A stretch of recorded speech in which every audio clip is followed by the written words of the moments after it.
ગોંડલના ભગવતપરામાં કોળી યુવાનની ઘાતકી હત્યાથી ભારે ચકચાર મચી ગઈ છે। અસામાજિક તત્વોએ ઘરમાં ઘૂસી નિલેશભાઈ પર હુમલો કર્યો। ન્યાયની માંગ સાથે મોટા તળા કોળી સમાજની વાડી ખાતે બેઠક યોજાઈ। બેઠકમાં સમાજના અગ્રણીઓ અને પરિવાર સહિત 200થી વધુ લોકો હાજર રહ્યા। વિસ્તારમાં ચાલતા દારૂ જુગારના અડ્ડા ચાલતા હોવાના પણ આક્ષેપો થયા છે। હુમલામાં વિશાલ બાવરિયા સહિત અન્ય શખ્સો સામેલ હોવાના પણ આક્ષેપ થયા છે। મુખ્ય ત્રણે આરોપીઓની તાત્કાલિક ધરપકડ કરવા સમાજની ઉગ્ર માંગ છે। ગોંડલમાં કોળી યુવાન નિલેશભાઈની હત્યા થયેલ હોય એને હિસાબે કોળી સમાજ આજે ભેગો થયેલો હોય અને ઠરાવ કરેલો હોય કે આ વિસ્તારમાં ગુંડાગર્દી, દારૂ, જુગાર, અન્ય જે વસ્તુ ચાલી રહી છે એ અતિશય વધી રહી છે।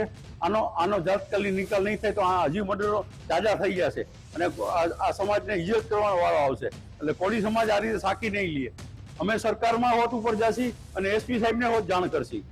તો આ ગોંડલ કોળી સમાજ એક સાથે રહ્યો છે કોળીવાસ વિસ્તારમાં અને ગોંડલ આખા કોળી સમાજના કોળી આગેવાનો ભેગા થયા છે। નિલેશભાઈ શેખ મારા પપ્પાની હત્યા થઈ છે, એનું મર્ડર થયું છે। 2-3 વાર આવી ગયો ઘરે। આ ફેરે તો ધોકા, તલવારું, છરી લઈને આવ્યો। એક મુસલમાન હે, એક ખાટકી હે અને એક કોરી હે, એક વિશાલ બાવરિયા હે। બીજા 2 શખ્સોના નામ નથી આવડતા। મારે ન્યાય જોઈ છે, મારો સમાજ મારી હારે છે।